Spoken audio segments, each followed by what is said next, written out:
안녕하세요 여러분, 반가워요. 오늘 말씀 봅시다. 나를 살리는 말씀.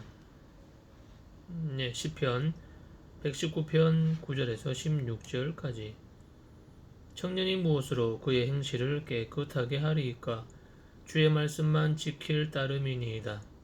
내가 전심으로 주를 찾아 싸우니 주의 계명에서 떠나지 말게 하소서.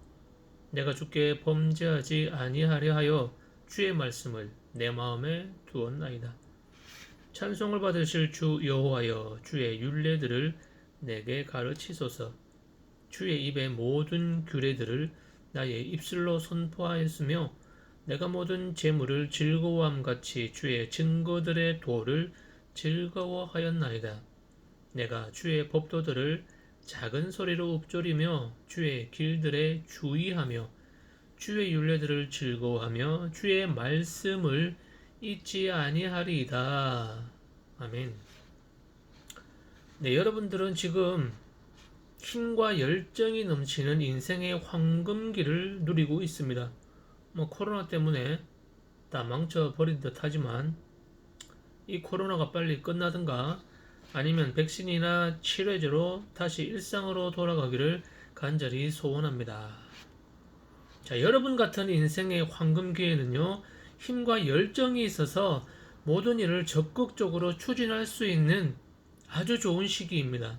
하지만 그만큼 또 여러분에게는 감정과 기분에 따라서 죄를 짓기가 그만큼 쉬운 위험한 시기이기도 합니다. 솔직히 여러분만 그런 건 아니죠. 모든 사람들이 이 험한 세상 가운데 죄에 노출되어 있는 것이 사실입니다. 그래서 사람이 범죄하지 않고 깨끗하게 살기 위해서는 반드시 하나님의 말씀이 필요한 것입니다. 9절 보십시오. 주의 말씀만 지킬 따름이니이다. 자, 여기에서 지키다 라는 말은요, 히브리어로 샤마르, 준수하다 라는 뜻입니다. 사람의 행실을 깨끗하게 할 수 있는 방법은 오직 주의 말씀을 준수하는 것입니다. 다시 말해서 말씀을 따라 살 때 깨끗하게 살 수 있는 것입니다. 그래서 오늘 시편 말씀은 전심으로 주를 찾고 계명을 떠나지 않게 해달라고 간구하고 있는 기도예요. 인간의 의지가 약하고 죄성으로 인해서 항상 범죄할 가능성을 가지고 있기 때문에 하나님의 말씀을 떠나지 않게 해달라는 이 시편의 기도는 바로 저와 여러분이 드려야 될 기도라는 것입니다. 하나님의 말씀은요, 거룩한 사람을 만드는 하나님의 처방전입니다. 또한 하늘나라에 가는 길을 이 땅의 모든 사람들에게 알려주는 내비게이션이기도 하죠. 그리고 성경은 사람의 영혼의 병을 어떻게 고칠까를 보여주는 의학책이기도 합니다. 그러므로 영혼의 건강을 위해서는 반드시 성경 말씀을 따라서 살아야만 합니다. 그 하나님의 말씀이 우리의 마음에 새겨질 때 우리의 모든 죄가 깨끗하게 씻김을 받는 거죠. 그래서 우리가 하나님의 말씀으로 깨끗한 사람이 되는 것입니다.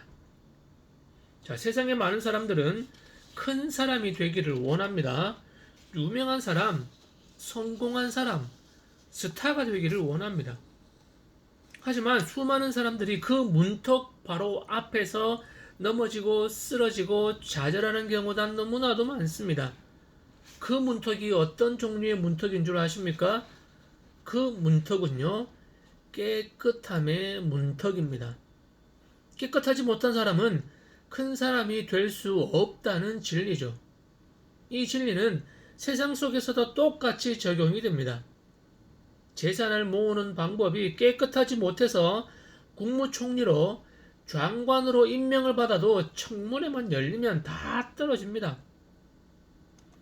하나님께서도 큰 사람보다는 깨끗한 사람을 찾으십니다. 바로 하나님의 말씀이 우리를 깨끗게 하심을 믿으십시오. 말씀으로 깨끗해진 그 사람이 바로 우리 주님께서 쓰시는 귀한 그릇이 되는 것입니다.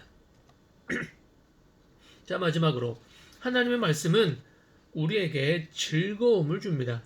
시편 말씀입니다. 주의 말씀은 내 발의 등이요 내 길의 빛이십니다. 우리 하나님의 말씀은 이 험하고 어두운 세상을 환하게 비춰주는 등대와 같다는 것입니다. 하나님의 말씀은요, 내일 있을, 아니 10분 뒤에 벌어지는 일을 모르는 나의 인생에 안전한 요새와 방패, 그리고 길잡이가 되는 것입니다. 자, 여러분 마지막으로 물어볼게요. 여러분 인생의 가장 중요한 목적이 무엇입니까?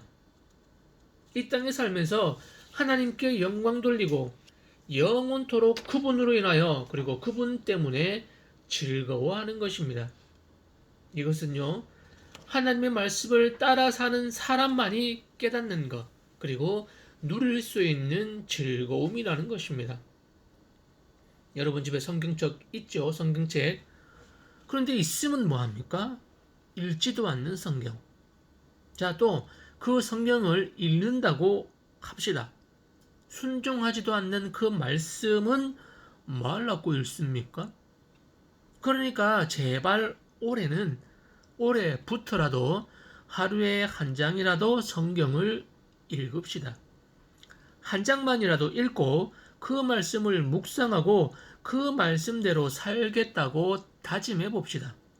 그래야 그 하나님의 말씀이 내 속에서 활동되어지고 내 삶에서 나타나고 내 인생에서 즐거움으로 인생의 길잡이로 나타나는 것입니다. 이러한 축복이 여러분의 삶 가운데 가득하기를 축원합니다. 있습니다. 하나님 감사합니다. 주님의 말씀은 나의 길에 빛이심을 믿고 그 말씀을 날마다 묵상하는 우리 모든 청소년부에 속한 지체들 되어질 수 있도록 인도하여 주시옵소서. 그리하여 하나님께서 우리에게 주시는 귀한 생명의 말씀, 생명의 은혜, 이 삶에서의 즐거움을 한껏 누리며 살아가는 우리 모든 청소년부에 속한 지체들 될 수 있도록 인도하여 주시옵소서. 이제는 우리의 말씀 되시는 주 예수 그리스도의 은혜와 우리에게 귀하게 말씀하시는 아버지 하나님의 한량없는 사랑과 우리의 삶에 말씀의 즐거움 그리고 승리 주시기를 원하시는 성령님의 교제 교통하심이 오늘 여기 머리 숙인 주의 신실한 자녀들 머리 위에 그 일 위에 지금부터 영원까지 있기를 간절히 축원하옵나이다. 아멘.